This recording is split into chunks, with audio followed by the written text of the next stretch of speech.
D'abord, cette idée farfelue que le président a voté la loi LRU, ça n'a aucun sens.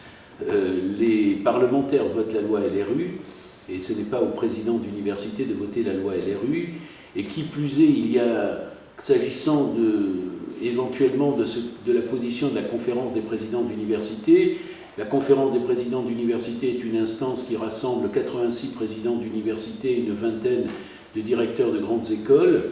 Les seuls points sur lesquels la conférence des présidents a voté, ça a été 2 motions, et c'était au moment, juste avant la période estivale, une motion pour demander à ce que cette loi LRU ne soit pas réservée seulement à une dizaine d'universités, mais s'applique à l'ensemble des universités, et une motion pour réclamer des moyens substantiels en termes de postes et en termes de moyens financiers. Il suffit d'aller sur le site de la CPU pour voir à quel point cette affirmation est complètement gratuite et grotesque. Deuxième point sur lequel M. Stéphan prétend avoir une position plus pure que la mienne, c'est celle de l'indépendance des conseils. Pour ce qui me concerne, ma position est claire, elle a été affirmée bien avant celle de M. Stéphan. J'estime que le président de l'université ne doit pas se mêler du fonctionnement des conseils scientifiques, CEVU et commissions techniques paritaires. Ces conseils doivent être totalement indépendants, ils élisent leur vice-président et le président se borne à présenter les vice-présidents élus au conseil d'administration pour qu'ils les approuvent. Il y aurait, semble-t-il, une autre idée selon laquelle j'aurais fait modifier les statuts pour que les vice-présidents soient nommés par le président. C'est absolument faux, je n'appartiens pas à la commission des statuts, je n'y ai pas du tout interféré en quoi que ce soit. Simplement, il a fallu mettre les statuts de l'université en conformité avec la loi, et la loi prévoit que les vice-présidents sont proposés par le président.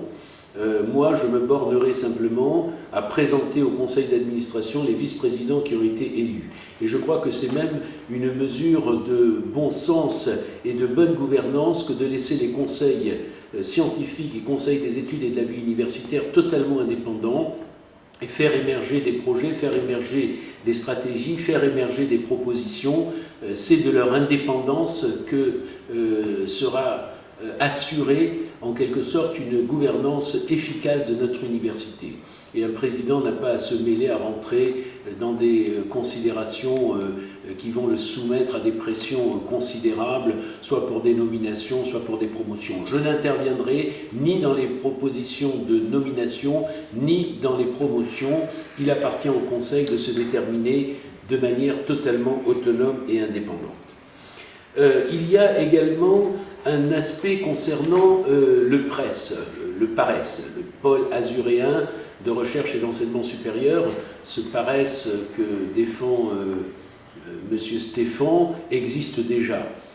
Cette idée qu'on va reconstruire Persan, le pôle d'enseignement et de recherche Sophia Antipolis-Nice, et d'en faire un EPCS est une aberration totale.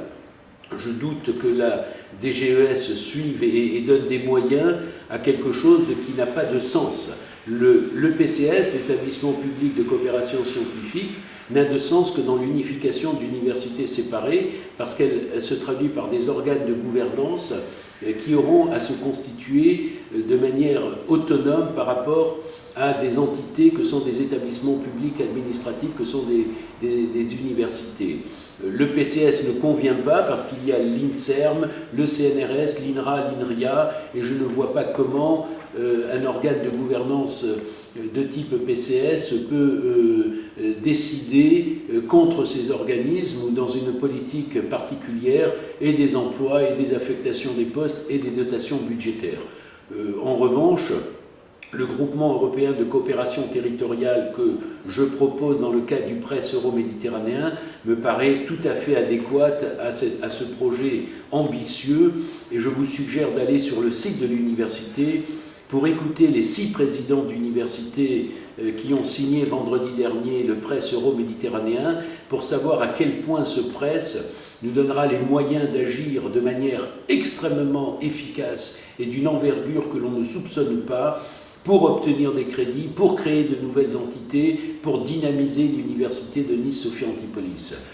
Après-demain, c'est une façon de parler, les 6 présidents d'université iront voir, ou en tout cas les 4 présidents des universités françaises iront voir M. Saint-Giron pour lui demander des moyens dans le cadre de ce presse euro-méditerranéen. Après-demain, les 6 présidents d'université iront voir à la Commission européenne M. Jens Figel, responsable de l'enseignement supérieur de la recherche, pour voir ce qu'il peut faire dans le cadre d'une entité qui est absolument originale et complètement inédite dans le paysage européen de l'enseignement supérieur et de la recherche.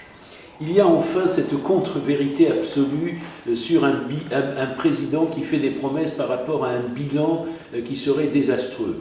Je crois qu'il y a là soit de la malhonnêteté, soit une méconnaissance totale de ce qui a été fait depuis 4 ans dans le cadre de cette université.